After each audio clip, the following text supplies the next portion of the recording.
अभी तक हम लोगों ने बहुत सारी ड्राइंग रीडिंग कर ली है, बहुत सारी वीडियोस उसके ऊपर डाल दी है मैंने। आप सब चेक कर रहे होगे, आपको बहुत सारी ड्राइंग रीडिंग होगी, बहुत सारे पार्ट मॉडलिंग है, असेंबलिंग कर रहे हैं सारा कुछ। तो अभी आज हम ये थोड़ा समझेंगे कि हम ड्राइंग रीडिंग क्यों कर रहे हैं, हमारा पर्पस क्या है ड्राइंग रीडिंग का, हमारा हम चाहते क्यों हैं कि हम ड्राइंग रीडिंग करें। हम ड्राइंग रीडिंग कर इसलिए कर रहे हैं ताकि अगर मुझे कोई मॉडल बनाना है या कोई मुझे पीस बनाना है, तो उस पीस को बनाने के लिए मुझे चाहिए होगा कि जो मैंने ड्राइंग देखी है उसका हिसाब से मेरा मॉडल सही बने, और उस मॉडल के बेस पे मेरी असेंबली जो है कंप्लीट हो, ताकि एक वर्किंग मॉडल तैयार हो जाए मेरा। जिसके पार्ट अगर मैं देता हूँ कहीं मार्केट में कि लीजिए मेरे इसको बना के दीजिए मुझे पार्ट्स, तो पार्ट्स आपको वो बना के देंगे। उसको आप जोड़ोगे तो आपकी असेंबली बन जाएगी, और वो तभी मुमकिन होगा अगर आपकी ड्राइंग सही बनी होगी तो। ठीक है। इसमें भी हमारे पास दो होता है, एक तो होता है कि लेमन लैंग्वेज बोलते हैं हम, जिसका मतलब कि कोई भी जो कारीगर है जिसने काम करना है मशीन के ऊपर, ठीक है, मशीनिस्ट। एक तो कि उसको समझ आती है ड्राइंग, ठीक है, कि हमने उसको समझा के आ गए, उसके पास चाहे उसने पढ़ाई की है नहीं है, उसको ड्राइंग थोड़ी बहुत पढ़ना आता है, उसने सबसे बना दिया। एक होता है प्रोफेशनल ड्राइंग। तो अभी हम जो कर रहे हैं, हम कर रहे हैं बेसिक ड्राइंग कर रहे हैं, लेमन लैंग्वेज। कि अगर हमको हमने पढ़ाई नहीं भी कर रखी, इंजीनियरिंग नहीं कर रखी है, कुछ और नहीं सीख रखा, तब भी हमें ड्राइंग करनी है, पढ़नी है, तो कैसे पढ़ेंगे। ठीक है। अभी हम वो करने जा रहे हैं, हम वो सीखने जा रहे हैं। अभी इसके अगर अंदर देखोगे तो जैसे अब आपके पास ये एक ड्राइंग है, ठीक है, ये है स्क्रू जैक की। जब गाड़ी हमारी खराब हो जाती है, टायर पंचर हो जाता है, तो टायर चेंज करना हो तो हम स्क्रू जैक को लगाते हैं, ठीक है, ताकि इस गाड़ी को ऊपर उठाएं और हम टायर को खोल के फिर टायर बदल के स्क्रू जैक को निकाल लेते हैं, ताकि हम गाड़ी को इस्तेमाल कर सके, चला सके। तो स्क्रू जैक है, इसके पार्ट्स हैं, ठीक है।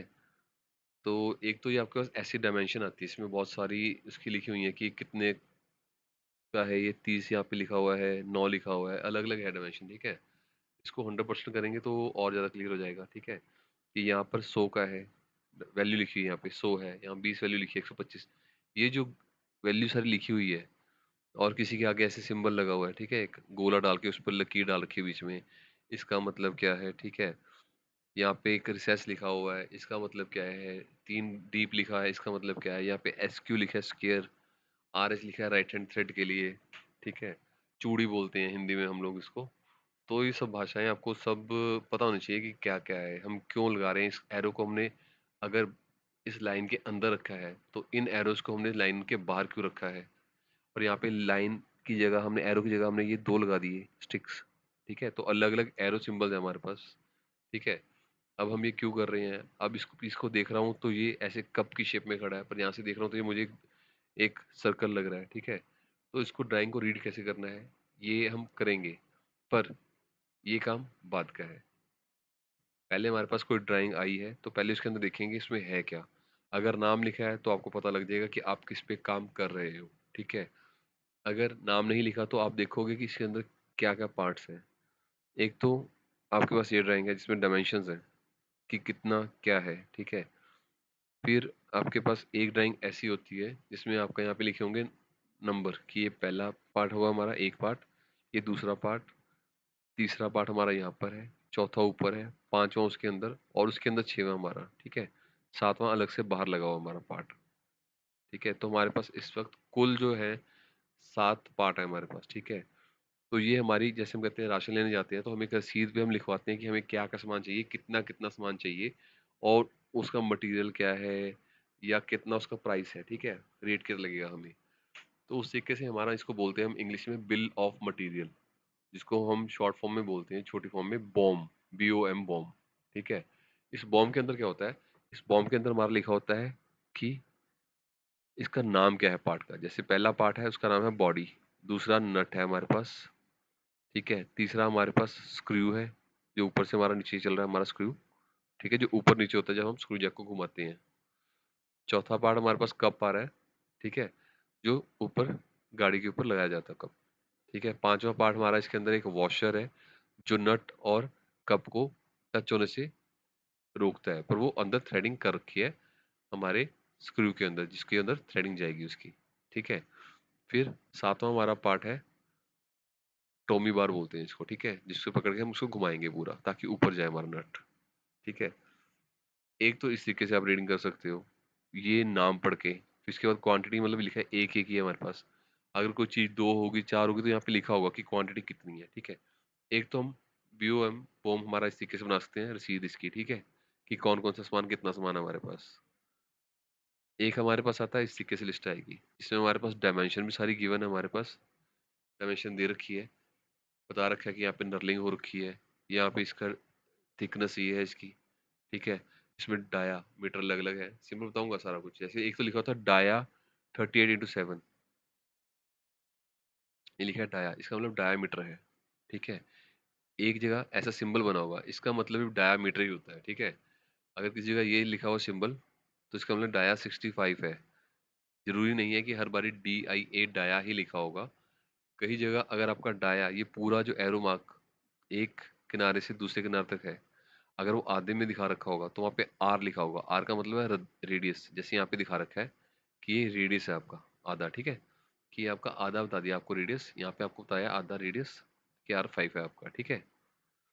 तो उसके बाद यहाँ पर अगर आप देखोगे, वही रसीद में पहले सीरियल नंबर, संख्या नंबर लिख दी आपकी, फिर उनके नाम आ गए, उसके बाद मटेरियल आ गया हमारे पास, जो CI, GM, MS, CS, ये मटेरियल का नाम लिखा हुआ है। ये शॉर्ट फॉर्म लिखी हुई है, फुल फॉर्म अभी बताऊंगा आपको, ठीक है?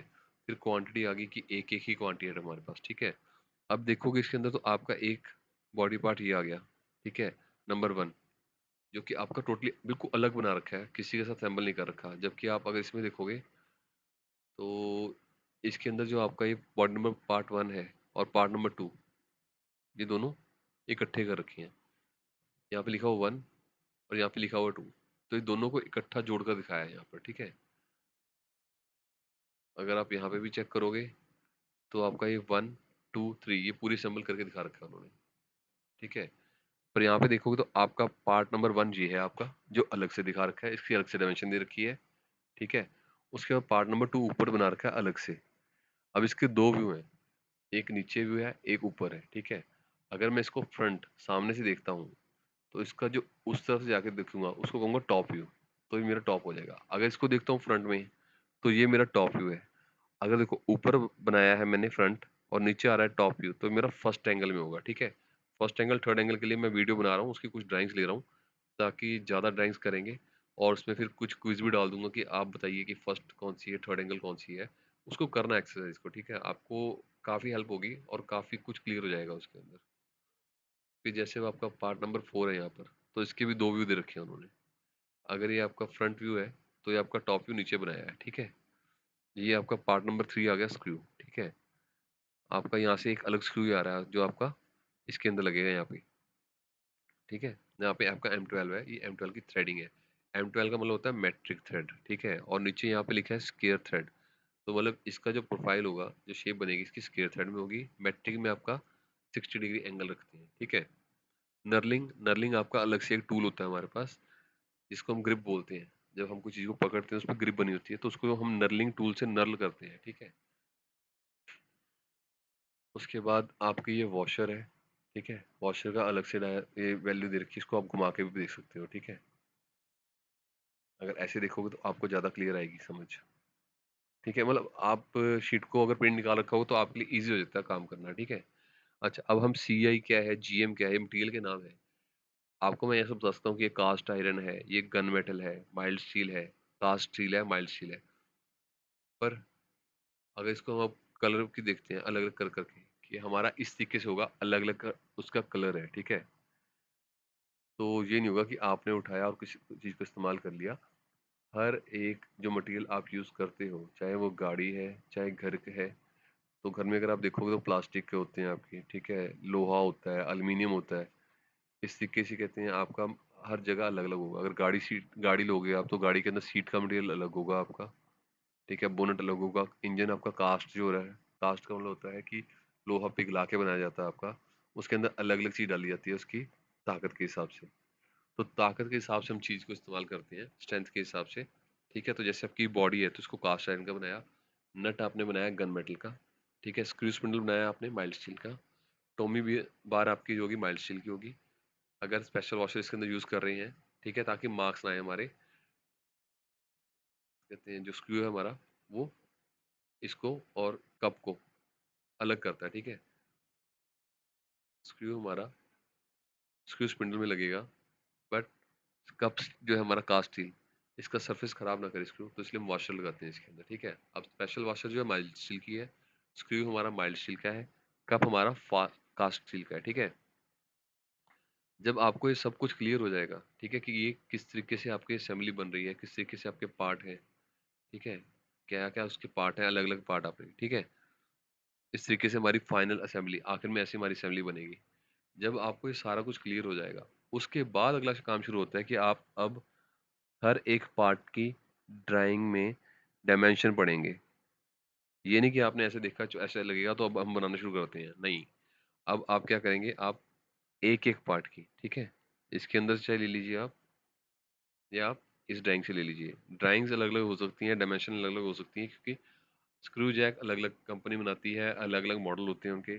किसी में ये थ्रेड बड़ा होगा ताकि आपकी गाड़ी ज़्यादा उठ सके, ठीक है, वो गाड़ी का आपका जो नीचे से सड़क से ऊपर गाड़ी का जो आपका लगता है स्पेस, जो टच ना करे सड़क पे, ठीक है, वो कितनी कितना गैप होगा उसके हिसाब से आपके स्क्रू जैक की लेंथ होगी, ठीक है। तो आपको उस हिसाब से स्क्रू जैक अलग अलग तरीके के मिल जाएंगे। अब आप चाहे तो इससे बना सकते हैं, ठीक है, आप इस ड्राइंग का स्क्रीनशॉट लेके प्रिंट निकाल सकते हो, ठीक है, आप उससे ट्राई कर सकते हो। या ये बुक में है मेरे पास अभी, पर इसकी क्लियर नहीं आ रही हमारे पास, ठीक है, तो इसको भी आप यूज़ कर सकते हो। जो स्टूडेंट्स मेरे पास पढ़ रहे हैं कॉलेज में, ठीक है, उनको पता है बुक उनके पास होगी, तो बुक में वो बुक से देख लेंगे। कोई अगर डायमेंशन क्लियर नहीं आएगी, तो इसके लिए मैं अलग से अभी इसके बाद वीडियो बनाऊँगा एक और। उस वीडियो में बताऊँगा आपको हर एक पार्ट की ड्राइंग, एक सिंगल-सिंगल पार्ट को सेपरेट करूँगा मैं इसमें, और वो आपको दिखा के उसकी मैं एक सिंगल-सिंगल ड्राइंग बनाऊँगा। करने को ये सारे पार्ट्स इकट्ठे ड्राइंग रीडिंग कर सकता हूँ, उसकी फिर पार्ट मॉडलिंग कर सकता हूँ, फिर असेंबली कर सकता हूँ, और वो एक वीडियो बहुत लंबी हो जाएगी। इसलिए हम इसको टुकड़ों में करेंगे, ठीक है? हिस्से बाँट लेंगे इसके, कि पहले एक पार्ट कर लिया, फिर दूसरा कर लिया। जहाँ छोटे पार्ट्स होंगे, कोशिश करेंगे उनको 2 पार्ट्स को एक वीडियो के अंदर कर लें, ठीक है? ड्राइंग रीडिंग पहले करेंगे, उसके बाद हमारा काम जो होगा, वो होगा पार्ट मॉडलिंग करना। पार्ट मॉडलिंग जब हमारी हो जाएगी तो असेंबली। अब अगर हम देखें कि हमने जब काम करते हैं तो कैसे होता है, हमारा लगभग 80 से 85% मतलब 80 से 85% जो मेरा काम होगा, वो इस ड्राइंग को समझना, इसके पार्ट्स को समझना कि इसकी असेंबली कैसे होगी, उसके बाद इसकी ड्राइंग रीडिंग। ये मेरा काम होगा 85% तक का, ठीक है? 80 से 85%, 80 से 85% तक मेरा काम होगा।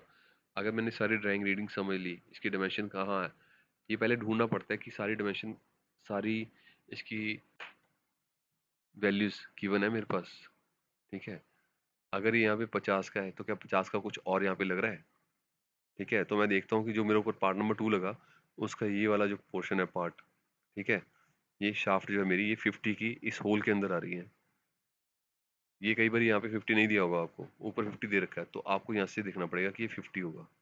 तो कई बारी बॉडी के पार्ट की कुछ डायमेंशंस वो स्क्रू में होगी, या स्क्रू की कुछ डायमेंशंस आपकी किसी और पार्ट के अंदर होगी, ठीक है? जैसे अब यहाँ पे दे रखा है कि ड्रिल और टैप करना है हमें M12, और इसकी पिच है 1.5, ठीक है? 25 की डेप्थ तक का। यहाँ पर मैं चेक कर रहा हूँ, तो यहाँ 25 की डेप्थ दे रखी है, यहाँ M12 इंटू 1.5 दे रखा है। अगर यहाँ पे नहीं भी देता मेरे पास, तो मैं यहाँ से देख सकता था। अगर यहाँ पर नहीं देता, ठीक है, इसकी 25 डेप्थ है और ये है, तो मुझे यहाँ से डाटा मिल जाना था। तो कई बारी ऐसा होता है कि एक जगह डाटा नहीं दिया होता, दूसरा दे रखा है, तो हमें दोनों ड्राइंग को मैच करना पड़ेगा कि ये स्क्रू मेरा इस स्क्रू में जाके लग रहा है, तो यहाँ पर अगर डायमेंशन गिवन है, तो वो उसकी डायमेंशन दे रखी है उन्होंने, या यहाँ पर उसकी डायमेंशन बता रखी है, तो डायमेंशन यहाँ पर आ जाएगी। इस तरीके से हमें देखना पड़ता है कि कई बार होता है कि हम कोई पार्ट चेक कर रही है, ठीक है, अगर मैं इस पार्ट की बात करता हूँ, ठीक है, उसने 100 दे रखा है मुझे यहाँ से, ठीक है, इसका यहाँ पर, अगर यहाँ पे कोई डायमेंशन दे ही रखी है और मैं यहाँ पे डायमेंशन ढूंढ रहा हूँ, तो मुझे मिलेगी नहीं वो, ठीक है। तो इसी चीज़ को समझना है हमने कि ये मेरा टॉप व्यू है, ये फ्रंट व्यू है मेरा, ऊपर से मैं देख रहा हूँ तो मुझे ऐसे दिख रहा है, इसमें डायमेंशन गिवन नहीं है, इसका मतलब इसकी डायमेंशन कहीं और होगी, तो वो ऊपर दे रखा है उन्होंने सारा कुछ, ठीक है। उसी तरीके से यहाँ पे मैं वॉशर का, ठीक है, फ्रंट व्यू और टॉप व्यू दे रखा है, यहाँ फ्रंट व्यू, या फ्रंट व्यू और टॉप व्यू दे रखा है हमारे पास, ये फ्रंट व्यू और ये टॉप व्यू है, ठीक है? ज़रूरी नहीं है कि मेरे पास हर जगह फ्रंट और टॉप व्यू दे रखा होगा, कई बारी मेरे पास फ्रंट व्यू और साइड व्यू भी हो सकता है। कई बारी ऐसा होता है कि आपके पास साइड व्यू होगा और टॉप व्यू होगा और आपको फ्रंट व्यू बनाना है। तो जो बच्चे डिप्लोमा में होते हैं, डिग्री में होते हैं, उनके पास कई बारी क्वेश्चन ऐसा आता है कि आपको 2 व्यू दे दिया और तीसरा व्यू बनाइए। वो फर्स्ट एंगल और थर्ड एंगल जब हम कराऊँगा आपको मैं, तो उसमें आपको सारा कुछ क्लियर हो जाएगा। ठीक है? तो अभी के लिए इस वीडियो को इतना ही रखते हैं, लंबा नहीं करते। समझ लेना मतलब कि अगर आपने 80 से 85% तक अगर ये काम आपका हो गया कंप्लीट, तो बाकी का 10% आपका पार्ट मॉडलिंग करना है और 5% आपका काम या 2% काम होता है आपका असेंबली करना। क्योंकि हो गया 80-85% आपको पहले पार्ट समझ आ गई कौन सा पार्ट कहाँ पे लगेगा, तो आपका वहीं पे क्लियर होगा। तो आपका असेंबली का 1 या 2% होता है हिस्सा, बाकी सारा काम आपका ड्राइंग रीडिंग का है। तो इसी पे फोकस करना है, ठीक है हमने? तो ड्राइंग रीडिंग करने से पहले क्या करना है, उसके लिए ये वीडियो देखिए, अपने दोस्तों से शेयर करना है, कीजिए, चैनल को सब्सक्राइब कीजिए, वीडियो को लाइक भी किया कीजिए अगर आपको पसंद आती है, ताकि मुझे थोड़ी मोटिवेशन मिले वीडियो बनाने के लिए, ठीक है? क्योंकि मैं कई बार चेक करता हूँ, मुझे लगता है कि नहीं लोग देख नहीं रहे हैं, ना ही कोई लाइक कर रहा है, तो शायद उनको पसंद नहीं आ रही है। तो मुझे पता नहीं लगता कि मैं आगे वीडियो बनाऊँ या रहने दूँ। तो यही होता है कि आप लोग अगर वीडियो देख रहे हैं, तो सब्सक्राइब कर दीजिए, लाइक कर दीजिए, कमेंट कीजिए अगर आपको अच्छा लग रहा है। अगर आपको लग रहा है कि उसमें कुछ गड़बड़ है या कुछ इसमें और जोड़ा जा सकता है या कुछ इसमें कम किया जा सकता है, तो बताइए, ठीक है? ताकि हम उसके ऊपर काम करें और आप लोगों के लिए अच्छा कंटेंट लेके आऊँ। मैं ये नहीं कह रहा कि मैं बाकी किसी और वीडियो से कम्पीट कर रहा हूँ यूट्यूब पर। मेरी कोशिश यही है कि आपको जितना पढ़ा सकूँ, जितना एजुकेट कर सकूँ, आपके स्किल और इम्प्रूव कर सकूँ, आपको भला हो, तो मुझे अच्छा लगेगा क्योंकि मैं 2008 से पढ़ा रहा हूँ, तो मेरे को अच्छा लगता है कि ठीक है, कि बच्चों को चीज़ आनी चाहिए, ठीक है? आप बच्चे भी हो सकते हो, बड़े भी हो सकते हो। तो कोशिश सिर्फ़ इतनी सी है कि सीखिए, कोई दिक्कत आती है तो नंबर मैं डालता ही हूँ उसके अंदर, ठीक है, डिस्क्रिप्शन में। तो आप वहाँ से मुझे कॉन्टैक्ट कर सकते हैं। मुझे कुछ लोगों की कॉल पाकिस्तान से मतलब मैसेज आए हैं बच्चों के। अ, मुझे नहीं पता कि अभी इंडिया पाकिस्तान में काम कर सकते हैं, नहीं कर सकते हैं। पर चलो, वो ये कि यहाँ वीडियो बना रहा हूँ, तो यहाँ से हम कॉन्टैक्ट कर सकते हैं, ठीक है? चलो guys, good luck, God bless you all.